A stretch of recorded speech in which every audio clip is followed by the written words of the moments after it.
Why should you care about tsunderes? Only the greatest anime characters in history are tsunderes. Asuka, Kaguya, Colin, Kurusu, Eris Greyrat, Vegeta. Think you can't stand them? Before long, you'll be on their side. Where do tsunderes come from?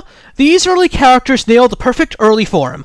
Learn how this iconic manga artist pioneered the archetype, and how this genius blend of angst and sincerity came to life. If you haven't subscribed, don't forget to do that right now. Rumiko Takahashi was one of the pioneers of exploring and popularizing the tsundere archetype, a character type defined by alternating moments of cold hostility, tsun, and warm affection, dare. Across her major series, Urusei Yatsura, Ranma 1/2, and Inuyasha, Takahashi introduced several versions of the tsundere heroine, each with unique backstory, motivations, and narrative functions. By examining 5 key characters, Lum, Akane, Shampoo, Kagome, and Sango, we can trace how Takahashi refined the character type from broad comedy to deep emotional drama, and how each heroine's oscillation between anger and love drives both humor and story. Lum is extremely affectionate toward Otaru most of the time, and openly in love with him, making her a bit divergent from the classic tsundere. However, whenever Otaru does something to upset her, she becomes fiercely harsh, she electrocutes him, and fiercely lashes out. She gets violently, explosively angry at him. She is deeply in love with him, and openly declares Otaru her husband. However, she does treat Otaru negatively in a direct way whenever he does something to upset her. Therefore, she is a form of tsundere. From her very first appearance, Lum Invader embodies 2 extremes. In sweeter loving mode, she flutters around Otaru, brandishing electricity, wearing his clothes, and calling him husband, in the most effusive tone imaginable. This unabashed public display of affection, in the middle of the schoolyard, in front of her classmates, even in the middle of an alien invasion, upends the typical romantic dynamic, making Lum an unmissable presence in every scene she graces. Yet, the moment Otaru flirts with another girl, or threatens her status as his wife, Lum's harsh side takes over. With lightning crackling around her horns, she unleashes comical yet effective electrocution attacks, sending Otaru flying through walls or bursting into comic flashes. The speed of the switch creates a roller coaster of emotional beats that fuels both the humor and tension of the series. Lum's dynamic serves several purposes. Comedically, it undercuts Otaru's rampant womanizing with instant physical payback. Dramatically, it highlights Lum's vulnerability. She isn't merely a jealous alien, she craves genuine love and fears abandonment, reacting with extreme violence when her heart is threatened. Thus, Lum stands as both the original point of Takahashi's tsundere experiments and a touchstone for countless later heroines who mix affectionate devotion with instantaneous wrath. Akane Tendo might be the archetypical tsundere and the example on which almost all subsequent ones were based. Her troubled past being constantly pestered by boys at her school like Kuno, the toll of losing her mother at a young age, and her affection for Dr. Tofu are things she experienced before the start of the series. The sadness at her unrequited love, as well as a small level of jealousy toward her sister, have all left their toll on her. The burden of all these circumstances have deeply impacted her psyche at the point of the beginning of the series. As a result, she is highly emotionally guarded and suspicious. She is highly sensitive to any provocation and takes any disagreement as a challenge, making her highly argumentative and wary of people in general, but especially men. This sets the stage for her abrasive relationship with her love interest. Conversely, deep down, she is a nice person who wants to be kind and helpful to those in need. She can be caring and sweet when she doesn't judge the person or situation of threat, and she slowly warms to Rama as she gets to know him. Akane Tendo arrives in the Ranma 1/2 universe, carrying emotional baggage no mere slapstick comedy could entirely resolve. Orphaned by her mother and burdened by the expectation to succeed in her family's dojo, she faces relentless teasing from boys like Tatawaki Kuno and unresolved feelings for Dr. Tofu. This mix of childhood trauma and adolescent turmoil shapes her defensive wall. She meets Rama Saotome with fists raised, suspicion blazing in her eyes. Unlike Lum's cosmic grandiosity, Akane's tsundere is grounded in relatable human pain. A raised eyebrow from Ranma, an offhand remark about her cooking, or any slight perceived insult to her personhood triggers torrents of rage. Yet even amid these violent reprisals, moments of gentleness shine through, carrying Ranma on her back while he's wounded, sharing a rare blush when he compliments her, or weeping alone at dusk over her loneliness. Akane set the blueprint for long-form tsundare form. Over hundreds of chapters, her wall gradually crumbles in 1,000 tiny acts of trust. Akane's arc demonstrates how tsundare traits can evolve from comic device to a vehicle for genuine emotional development. Shampoo is fiercely infatuated with Ranma. This is partly because of the laws of her tribe, which make her marry any man who can beat her. While she is openly affectionate toward Ranma, and is explicitly nice to him most of the time, she does act out fiercely and violently toward Ranma whenever he rejects her advances, or sometimes does other things she doesn't want him to do. In this way, she is similar to Lum. So Shampoo is very and openly affectionate toward Ranma most of the time, and she is publicly in love with him. But she does act out violently or harshly against him when he does things she doesn't want him to do. Shampoo's tsundare is infused with tribal obligations, as well as personal passion. As a warrior of the Chinese Amazon tribe, she must marry any man who defeats her in a duel, a law that, by default, made Ranma her fiancé after her defeat. This legalistic premise allows Shampoo to flip seamlessly between declaring her love, complete with ceremonial marriage, chaunts, and extravagant bridal attire, and hurling vases at his head when he dashes away in terror, especially in female form. Her affection is unabashed, petals swirling in the air as she coos sweetly, offering kung fu-enhanced massages and challenging him to contests of strength purely to spend more time together. Yet, just like Lum, her harsh hesitation surfaces explosively whenever Ranma rebuffs her, leading to high-velocity boomerangs, flips, and a barrage of Warhammer strikes. The sheer physicality of her retaliation underscores her emotional stakes. Rejection feels like a mortal insult. Shampoo reveals that tsundare can be boldly forward and still lash out in anger.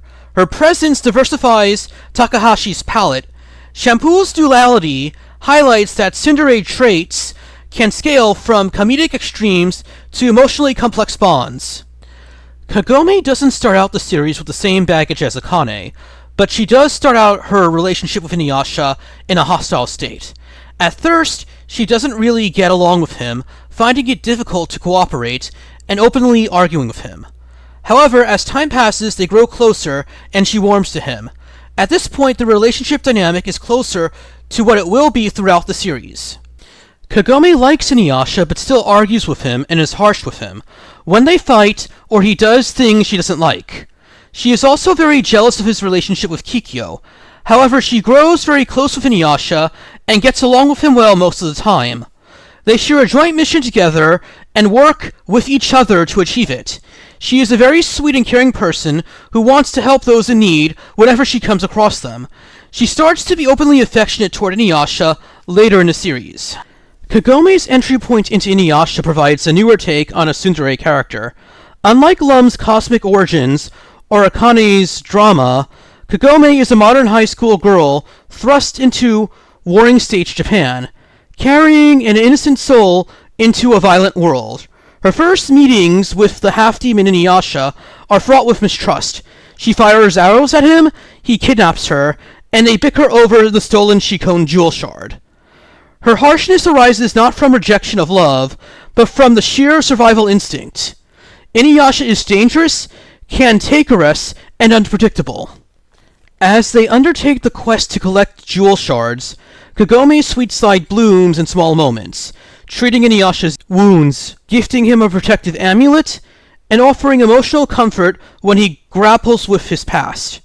Yet when he flirts with Kikyo's memory or ignores her advice, Kagome's jealousy flares, harsh words, scolding, and pouting at his side. Over time, this pattern shifts from episodic comedy to the beating heart of a slow-burn romance. Each fight followed by reconciliation moves them closer together. Kagome's tsundere embeds within a fantasy epic, showing that the archetype can carry dynamic, long-term stakes. The transition from hostility to tenderness underscores the dual theme of Inuyasha, the collision of past and present, human and demon, love and duty. Kagome's evolution from skeptical stranger to devoted partner encapsulates Takahashi's broadening of this model into sustained emotional drama. At the beginning, Sango starts out indifferent toward and slightly annoyed by Moroku. However, as they work together in the series, she grows more and more in love with him. Conversely, she is really annoyed at his womanizing, and after they become a couple, openly upset and hostile. So while she is very affectionate toward Moroku, she is also harsh and openly hostile when he does something she doesn't like that upsets her. And when she grows annoyed or exasperated at his antics, she may lash out. However, she is still very openly affectionate toward him. Sango's character arises from trauma and duty. As the sole surviving demon slayer of her village, which was destroyed by Naraku, Sango enters the party focused on vengeance and not romance. Moroku's lecherous jokes and wind tunnel curse irritate her. She gives him cold stares, mutters, gruff retorts, and hurls her giant boomerang at his head. This is the classic harshness. Beneath her stern exterior, however, beats a compassionate heart. She tends to the injured, mourns her family, and comforts fellow travelers.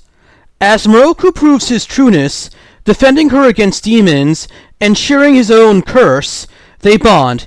Each time Moroku remarks on her beauty or saves her life, Sango's sweetness flickers to the surface. She smiles softly and expresses her gratitude. Even her most violent outbursts, boomerang-induced flurries, stem from fear of losing him rather than simple annoyance.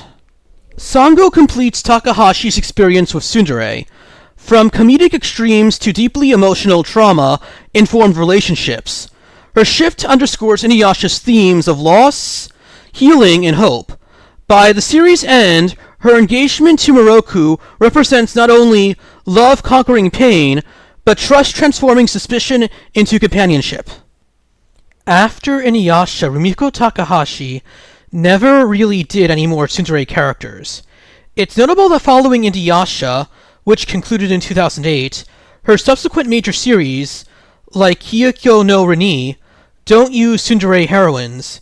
Instead, she explores different romantic dynamics, like gentle rivals, bonds, or ensemble interactions, without the stark ice-to-fire swings. Some reasons for this are artistic growth. After having explored tsundere through multiple series, she may have sought new emotional territories to avoid repetition of a model she pioneered. Genre evolution. After the 2000s, tsundere had become commonplace and sometimes overparodied, so her choice might reflect a desire to innovate rather than rehash a character type she helped invent.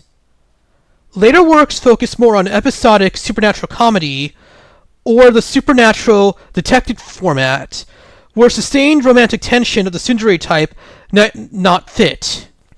Nevertheless, her early tsundere characters cast a long shadow. Their legacy and influence lives on in modern anime heroine designs, from high school protagonists to fantasy warriors, each inheriting the push of hostility and warmth that she refined. Rumiko Takahashi's exploration of the tsundere archetype transformed it from an occasional comedic quirk into a versatile engine for humor, romance, and character growth. Lum's electric extremes laid the groundwork for her exploration into the archetype. Akane's defenses added relatable depth. Shampoo's tribalness injected flavor. In addition, after that, Kagome's time-crossed empathy brought epic scale, and Sango's trauma-forged relationships brought emotional poignancy. Across these 5 characters, we see the tsundere evolve from a broad slapstick to sustained, heartfelt drama, providing the archetype's capacity to adopt and endure across multiple types of narratives. Though Takahashi moved beyond explicit tsundere in her later work, her foundational heroines continue to shape anime and manga storytelling. The tsundere remains a beloved figure because, at its core, it captures the universal dance of pride and vulnerability. In the hands of Rumiko Takahashi, that dance became not only comedic and funny, but also profoundly moving, and its echoes resonate in every tsundere-type character that followed.